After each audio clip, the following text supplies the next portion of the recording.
कांग्रेस की सरकार कुछ इधर क्या बोला ऑटो वाले के लिए कुछ नहीं दे रही है, सिर्फ दे रही है तो सिर्फ फाइन दे रही है। हमें क्या बोलती, 500 रुपए का परमिट, आपके पास 1 लाख परमिट है, आप देना चाहिए। 1 लाख जो परमिट है आप रख लेके आप नए नए गाड़ियों को दे डालेंगे तो पुराने गाड़ियों को क्या होएगा? बताइए, आई जो है ऑटो वालों के ऊपर तकलीफ बढ़ती जा रही है, तो क्या कहना चाहिए उसमें? नमस्कार, अस्सलाम वालेकुम। सबसे पहले तो मैं ये कहना चाहता हूँ ऑटो वाले की तरफ से, दिन दहाड़े रात जो है, जो भी गाड़ी जो रजिस्टर करके है, सबसे पहले तो रजिस्टर जो भी है BS4 रजिस्टर हुआ है 2015, 2016, 2018, 2019, 2020 मॉडल गाड़ी रजिस्टर तो ये कर दिए, मगर क्या है तो उसे जो है परमिट नहीं मिला। किस लिए नहीं मिला बोले तो उस टाइम तो कोरोना था और कोरोना के पहले परमिट का जो प्रॉब्लम था तो उसलिए, और ये क्या है DL के अंदर एक स्पेस आता है, अगर स्पेस नहीं हुआ तो परमिट नहीं मिल सका उसमें।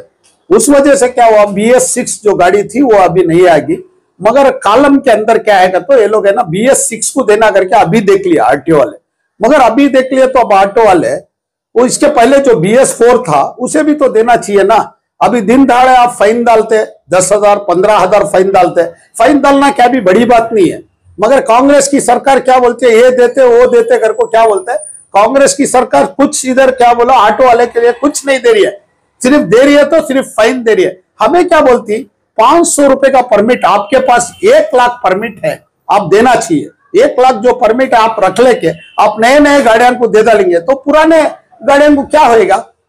पुरानी गाड़ी को तो देना चाहिए ना। आप क्या बोल रहे हैं, पुरानी गाड़ी का परमिट उठा के ये गाड़ी को डालो, TO रिप्लेसमेंट करो, उसमें क्या होता है 45,000 रुपए वेस्ट हो जाता है, 35,000 रुपए परमिट, मगर वो गाड़ी भी इधर चलते, हम कहीं को लेंगे ब्लैक में डीलर के पास जाके परमिट। हम क्या चाहते हैं, पुरानी गाड़ी का जो है परमिट है वो अपने को देना चाहिए, 500 रुपए का उसका चलन है, वो चलन के ऊपर परमिट देना। अगर नहीं दिए तो हम पूरे इकट्ठे होंगे, एक साथ इकट्ठे होंगे, जिसका भी परमिट नहीं है वो हमें एक नंबर देते 9342239444, जिसका भी परमिट नहीं है 2015 से या 14 से, उनको पूरे को हम लोग है ना इकट्ठा होके एक जगह बैठ के हम लोग बात करके हमारा जो है आंदोलन ही होएगा और फ्रीडम पार्क को हम जाएंगे।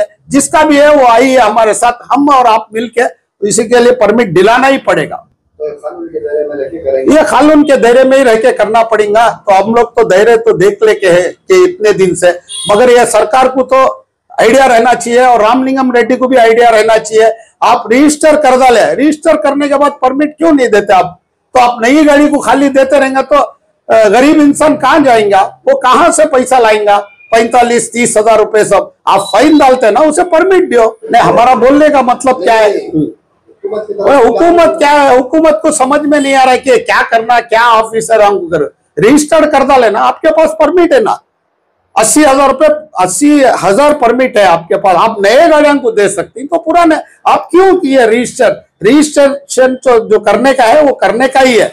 141 सेक्शन में रजिस्ट्रेशन आप किए जब भी परमिट खुला था, मगर कोई फाइनेंसर के पास डॉक्यूमेंट था, कोई डीलर के पास था, कोई बाहर चले गए थे, उसके वजह से नहीं डाल लिया आदमी लोग, मगर उसे तो डाल के देना।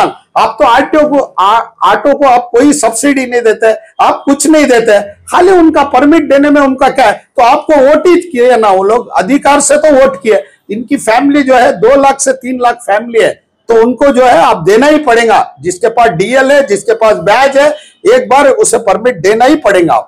लोगों को समझ में नहीं आ रहा वो आपसे राब्ता कर सकते हैं। हाँ, 9342239444। आम आदमी पार्टी, अयूब खान, जय हिंद कर्नाटका संगठन और आम आदमी पार्टी, हम लोग पूरे भी इकट्ठा होंगे, इकट्ठा होके बात करके हम लोग इसके लिए परमिट लेना ही पड़ेगा और इसके आगे हम लोग फाइन नहीं दे सकते। और बोल रहे हैं कि 3 महीने करके टाइम दे रहे करके बोल के है, मगर कहीं भी राइटिंग में नहीं देखे, कुछ भी नहीं देखे, उधर उधर पकड़ रहे, मगर पकड़ने से क्या बोला, ये बार हम लोग फाइन नहीं बोलेंगे।